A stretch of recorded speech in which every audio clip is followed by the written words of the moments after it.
Jadi di sini kita tidak boleh menghakimi si Rifan ya. Dia tuh masih kecil, kasihan, serius. Dia nggak tahu apa-apa gitu loh. Yang harus bertanggung jawab atas masalah ini ya abangnya gitu loh. Karena abangnya yang melibatkan adiknya tuh masuk ke dunia seperti ini, paham nggak sih? Dr. Richard Lee lagi-lagi blunder atas podcastnya. Akhir-akhir ini Dr. Richard Lee ini tuh seperti kayak lagi kena banyak masalah, banyak sekali masalah-masalah di podcastnya Dr. Richard Lee ini gitu guys. Nah sekarang Dr. Richard Lee ini juga blunder atas podcastnya bersama dengan bocah sepatu gitu guys. Anak ini atau yang namanya Rifan atau Ivan gitu ya guys ya, ini kan diwawancarai di podcastnya Dr. Richard Lee. Dan di podcast tersebut itu Dr. Richard Lee itu seperti kayak marah-marah gitu ya guys ya. Nah karena Dr. Richard Lee ini tuh kayak marah-marah gitu kepada si kakaknya bocah sepatu ini gitu ya guys, yang mana menurut Dr. Richard Lee ini kakak si anak sepatu ini tuh kayak bersalah gitu karena sudah memperkerjakan anak di bawah umur gitu. Blunder lagi. Nah ini baru aja nih pihak dari bocah sepatu ini tuh kayak mengklarifikasi kalau podcast dari Dr. Richard Lee ini tuh kayak dilarang tayang gitu, tidak disetujui tayang nih oleh tim dari bocah sepatu ini gitu.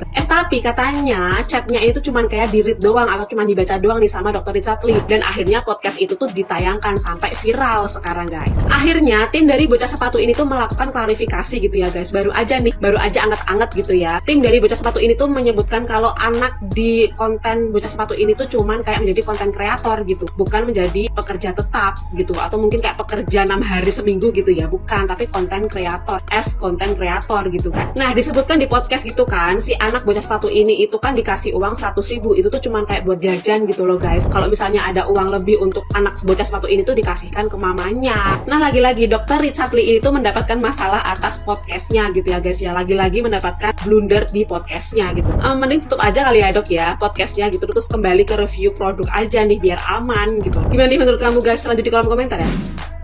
Aku sependapat dengan Dr. Richard kalau di Indonesia ini kita harus mencegah yang namanya labor child alias mengeksploitasi anak untuk bekerja atau mencari uang. Karena memang sejatinya tugas seorang anak adalah belajar, bersekolah gitu kan, dan tugas mencari uang, mencari nafkah adalah tugas orang tuanya, tugas orang-orang yang sudah dewasa. Namun balik lagi, realita hidup tetap realita yang tidak semua ya anak-anak di Indonesia ini hidup berkecukupan, atau ibaratnya masih banyak anak-anak di Indonesia ini yang hidup di bawah garis kemiskinan. Seperti contohnya saya dulu ya, saya terlahir dari keluarga yang tidak mampu gitu kan. Nah terkadang ya dok ya, kita sebagai anak itu memiliki naluri atau panggilan jiwa untuk membantu orang tua kita, karena dirasa orang tua kita itu tidak cukup mampu menopang biaya hidup maupun menopang biaya pendidikan kita. Dan aku juga dalam hal ini kurang setuju dengan pendapat dokter kalau seorang anak sudah bisa menghasilkan uang sendiri, lantas dia tidak fokus dengan pendidikannya atau tidak mencintai sekolah gitu. Karena faktanya banyak di Indonesia ini anak-anak yang hidup di bawah garis kemiskinan ya, walaupun dia sudah capek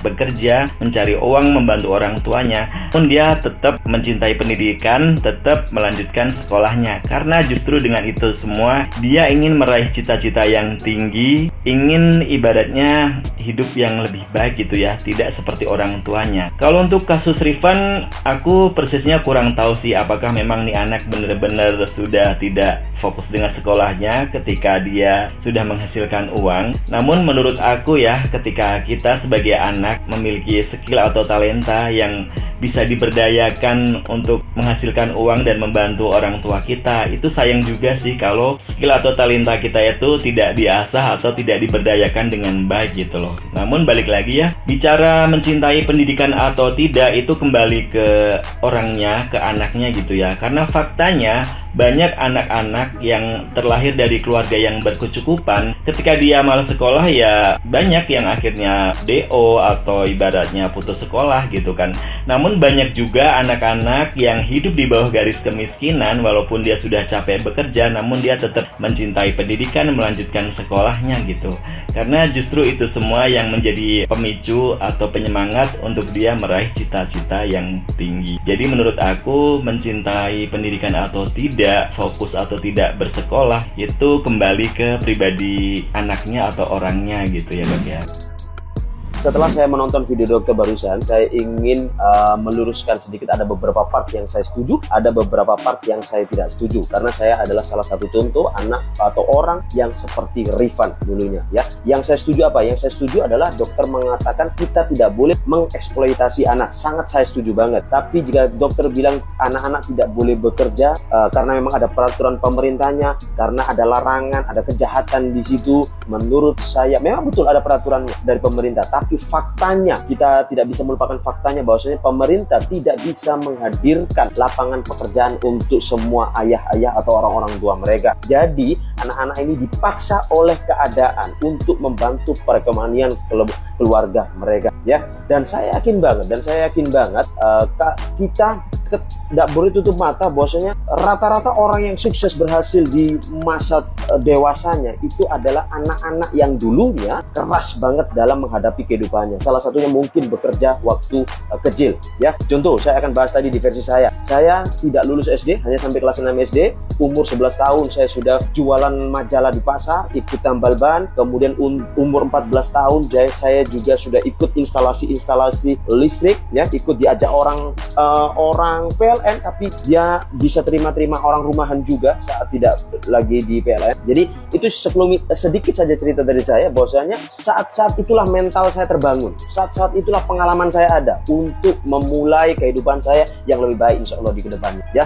Kalau pandangan kalian bagaimana, setuju atau tidak, ya, tentang di versi bahwasanya ya mau bagaimana lagi, keadaan di Indonesia memang faktanya mungkin di bawah, ya, kita bahas di bawah anak-anak sepertinya malah disuruh untuk membantu perekonomian keluarga oleh pemerintahnya sendiri, karena pemerintahnya tidak mampu menghadirkan lapangan pekerjaan untuk masyarakatnya sendiri. Jujur ya, kali ini gue setuju dengan Dr. Richard dan gue paham sama omongan Dr. Richard. Mungkin maksudnya Dr. Richard tuh kayak gini, lu boleh suruh adik lu membranding produk ini karena produk ini bisa viral pun gara-gara adik lu. Tapi jangan sampai kebablasan, harus ada aturan. Adiknya itu harus diperhatikan karena lu sebagai kakak punya tanggung jawab besar untuk adik lu ini, karena adik lu udah membantu lu mencari cuan. Kalau menurut Koko ya, anak seusia Rifan ini masih sangat membutuhkan yang namanya pendidikan. Kita lihat cara berbicaranya aja, pandangannya aja tuh masih polos banget, belum tahu apa-apa tentang dunia seperti ini gitu loh. Ditanya aja yang masih kayak kebingungan. Buat apa sih melanjutkan pendidikan? Ya buat si Rifan ini untuk mendapatkan ilmu-ilmu yang sangat berguna untuk dia, pengalaman-pengalaman gitu loh. Kalau untuk bahas ekonomi, ya saya paham sih, karena saya juga orang susah ya kan. Dulu saya sebelum berangkat sekolah saya jualan sayur keliling kampung gitu, tapi saya tetap sekolah. Susahnya orang dulu sama susahnya orang sekarang itu berbeda banget loh. Kalau dulu itu cari uang susah banget, tapi kalau sekarang untuk cari uang ya ada sosial media yang sangat membantu, ada handphone gitu. Jadi di sini kita tidak boleh menghakimi si Rifan ya. Dia tuh masih kecil, kasihan, serius. Dia nggak tahu apa-apa gitu loh. Yang harus bertanggung jawab atas masalah ini ya abangnya gitu loh. Karena abangnya yang melibatkan adiknya tuh masuk ke dunia seperti ini, paham nggak sih? Sampai adiknya yang kayak nggak berminat untuk melanjutkan pendidikan. Kita bisa lihat kok si Rifan ini dari pandangannya, omongannya, semua tuh kayak masih polos banget. Kemarin gue nonton kontennya Dr. Richard Lee sama si bocil sepatu ini yang di TikTok. Dan ternyata Dr. Richard Lee menegur kakaknya yang mengkonteni adeknya atau menjadi muka di konten sepatu tersebut. Yang mana dia masih 13 tahun dan ini termasuk eksploitasi anak. Permasalahannya adalah, apa bedanya ini dengan artis cilik kayak zaman kita dulu? Ada Joshua Suherman, Tasya Kamila, Nikita Willy, Rachel Amanda, yang mana mereka masih tetap sekolah. Bahkan beberapa artis yang lain juga ada sampai yang homeschooling karena untuk menyesuaikan jadwal syutingnya yang padat. Apakah ini termasuk eksploitasi juga? Menurut gue ini ranah abu-abu. Bisa iya, bisa enggak, tergantung perspektif masing-masing. Gak semua orang punya privilege kayak gue, kayak Dr. Richard Lee, kayak semua yang orang tuanya bisa ngebiayain kita sampai S1 misalnya, bahkan ngasih uang jajan ke kita sampai S1. Bahkan temen gue waktu gue SMA aja, gue di sekolah negeri, itu banyak yang sambil jualan di sekolah, yang mana itu kan melanggar aturan sekolah sekarang yang nggak boleh jualan. Cuman mungkin mereka melakukan itu untuk dapat uang jajan, mungkin dia nggak dapat dari orang tuanya atau dapat tapi dikit banget. Sedangkan banyak mahasiswa yang lain termasuk gue yang nggak perlu melakukan itu dan kita udah cukup dikasih sama orang tua. Dan si Rifan ini sama, dia juga orang tuanya, bapaknya itu supir bajai, ibunya ibu rumah tangga, lagi sakit nggak bisa bantu kerja. Kakak-kakaknya pun kerjaannya kalau nggak salah dia baru di layoff dan gajinya pun UMR. Berarti kebayang lah situasi keluarganya ini menengah ke bawah. Kita ngebayangin aja nih, ngebayangin ada dua perspektif. Misalnya Rifan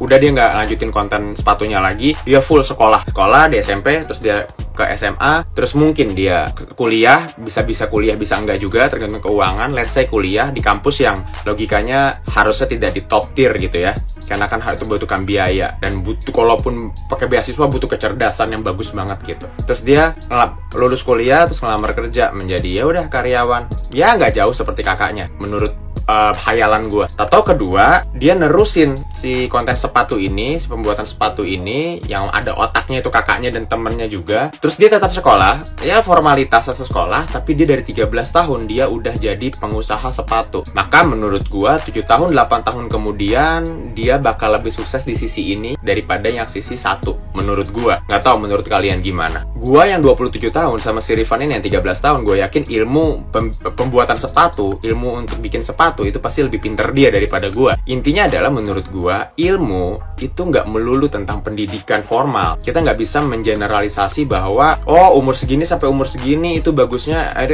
SMP, ini SMA, terus kuliah, terus umur segini tuh nanti kalian masuk kerja, terus nih umur segini nikah. Dunia itu terlalu random, terlalu luas untuk kita kotak-kotakan seperti itu. Lagi pula kalau kita ngambil jalur konvensional, sekolah, kuliah, terus kerja di perusahaan bagus, dapat gaji yang gede, perusahaan-perusahaan bagus yang menggaji karyawannya dengan besar ini hanya merekrut mahasiswa-mahasiswa dari kampus unggulan. Kampus-kampus unggulan hanya menerima siswa dari SMA-SMA unggulan. Yang mana ini berbicara, ada nggak orang yang cenderung susah tapi ada di kampus yang bagus, akhirnya masuk perusahaan yang bagus? Ada. Berapa banyak? Ya, jadi ini ranah abu-abu banget. Gue bisa jadi salah, bisa jadi benar, bisa jadi salah. Kan ranah abu-abu banget. Ini bukan mencuri, bukan korupsi, bukan penipuan yang udah jelas-jelas salah gitu. Menurut gue pribadi, selama si Rifan ini masih sekolah, masih melanjutkan sekolah, dan konten-kontennya dilakukan di hari Sabtu Minggu, ya ini masih balance dan gak termasuk eksploitasi anak. Menurut kalian gimana?